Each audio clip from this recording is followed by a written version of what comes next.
Hello, I'm Robert Lunte, founder of the Vocalist Studio. I've been training singers and voice coaches for over 25 years. I know a thing or two about what a great vocal training program and what the best coaches are doing and what you need really when you invest in the time and the money to get vocal training. And so I want to share with you the things that you absolutely want to be looking for that are signatures for a great program and a great coach. Okay.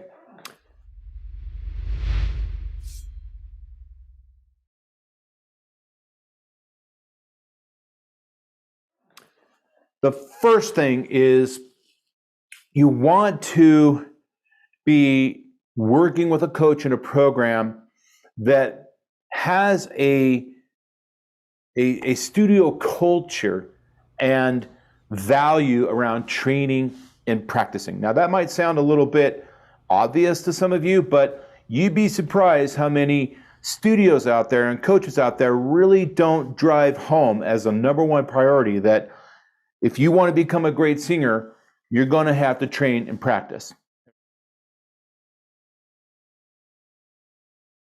In pursuit of training and practicing, one of the things that needs to be recognized immediately on the first day is the need to bridge the vocal break, the passaggio, and connect in the head voice. At the Vocalist Studio, we call this bridging and connecting.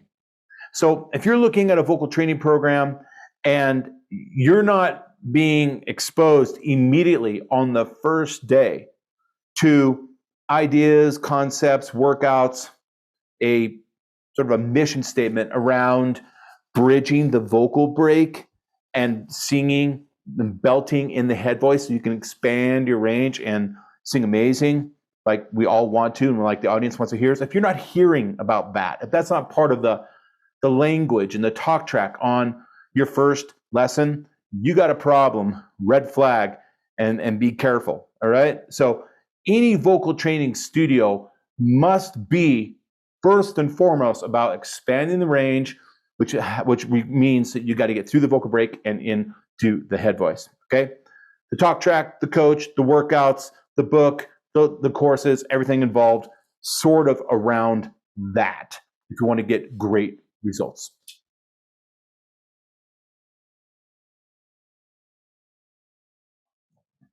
The other thing that is super important and really obvious, I think most of you will get this, is make sure that you're working with a school and a coach that can sing. Life is filled with fear and doubt. A vision led by me, dead and gone, my spirit out. Load of sadness, don't set me free.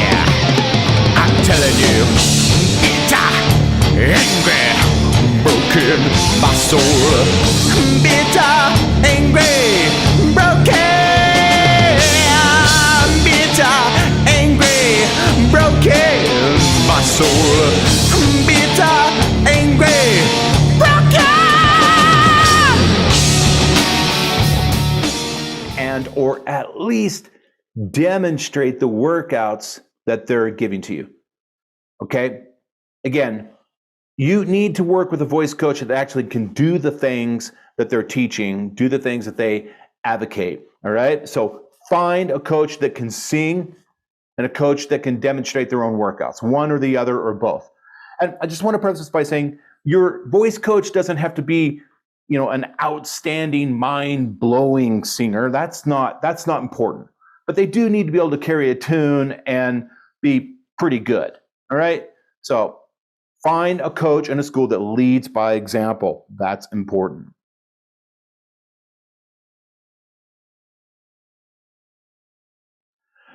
Top schools and coaches have a product to offer you, a book, an online course, some sort of content and media that you can get access to through a mobile device, through a PC and a desktop system that allows you to, back to the first point, train and practice.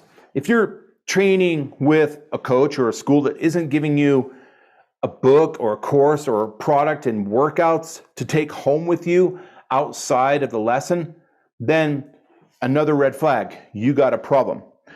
There's a lot of students out there that have spent a lot of money on voice lessons, and they might get some results in that lesson, some great things might happen, but then after the lesson, they go home and they don't have any content, any workouts, any scales to follow up on the success that they had in the lesson. And that's a huge problem. That creates knowledge decay, and it will lead you to a lot of frustration, possibly a lot of sadness, because you're not really getting lasting results. Okay? So make sure that the coach in school has a product, an online course, a book, skills, and things that you can get to so that you can keep practicing and training after you leave the studio.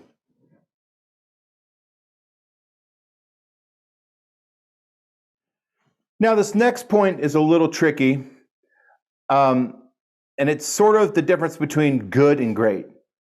Make sure that your school, your coach, has a proven methodology. Now, when I say methodology, specifically what I mean by that is typically two things make up a methodology, and that is there has to be some innovation and some invention involved. So the coach or the school should be offering you new innovative ideas you can't get from another coach or another school or from some other area that are proven to work, okay?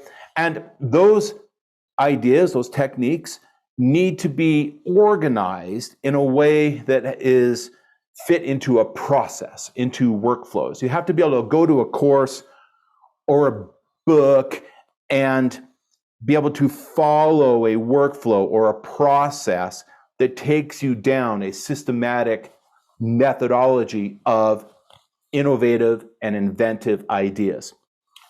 Find a coach in a school that can offer you that, okay? Versus a program that has a whole bunch of workouts and ideas that might be good ideas, but they're not organized into a process, workflows, and a methodology, which leaves you as a student feeling confused, not knowing where to go, not knowing what to do with the content, okay?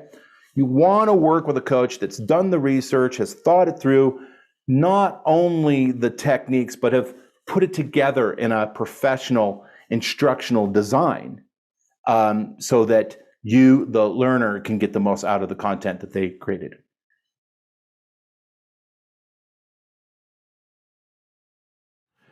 In regards to the set of techniques that you might be learning from the school and the coach, it is critical that in that litany of techniques, you are exposed to a concept known as vocal modes. Vocal modes. Now, what does vocal modes mean? Vocal modes simply means that the pedagogy that you're training has organized the ideas and the techniques into categories and groups, has set them up into different groups. For example, in my school at the Vocalist Studio, we teach two kinds of modes: physical modes and acoustic modes. The physical modes are a set of laryngeal configurations, the way the larynx is sort of literally physically set up to produce a certain result, a certain acoustic effect, and a certain physical endurance benefit. Okay, so for example, one of the modes that are recognized but we don't use in singing is what I'm doing right now. This is called speech mode, okay? The way my larynx is set up, the way the vocal folds are adducting and playing off each other, and other elements define a physical configuration we call speech mode, all right? As I said, you're not going to use speech mode much in singing at all, but the modes that you will use in singing that require a little more study and training and practice are twang, okay? And in particular, cry vocal mode. Now, cry mode is absolutely probably the most important technique in my 25 plus years of training I have ever learned for myself or taught. You must learn how to command and control the cry reflex in the context of singing. Now, I understand that might sound a little abstract to you right here if you haven't seen it before, but inside my program, inside the course, you're going to learn all about it, and you're going to learn some great techniques to get into it, to feel it through the kinesthetics, and become great at commanding and controlling the cry reflex so that you can be a better singer. Now, let's get back to the modes. Cry vocal mode is an acoustic mode because it defines a certain position in the vocal folds, okay? Now, there's another set of modes that we teach at TVS and some coaches teach, and it's called acoustic modes.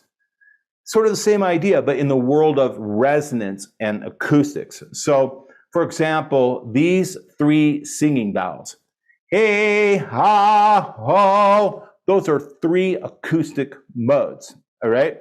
So when we talk about acoustic modes, we're just talking about singing vowels and resonance in groups and categories.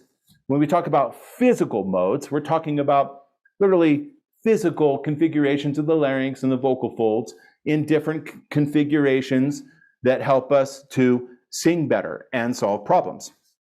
So let's bring this all back. A coach in a school that offers vocal mode pedagogy is giving you powerful tools to advance your understanding of how the voice works, to train techniques that actually build the motor skills and the strength for singing, and to troubleshoot problems in your voice, all right? So it is critical that you have products, books, courses, coaches, schools that understand vocal mode pedagogy and offer their teaching and their techniques in that approach. It makes a world of difference. All right, so I hope that's helpful for you.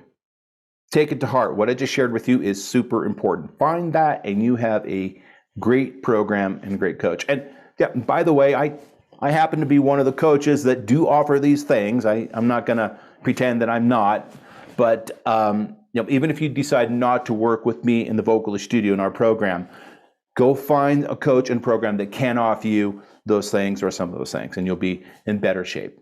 Thank you.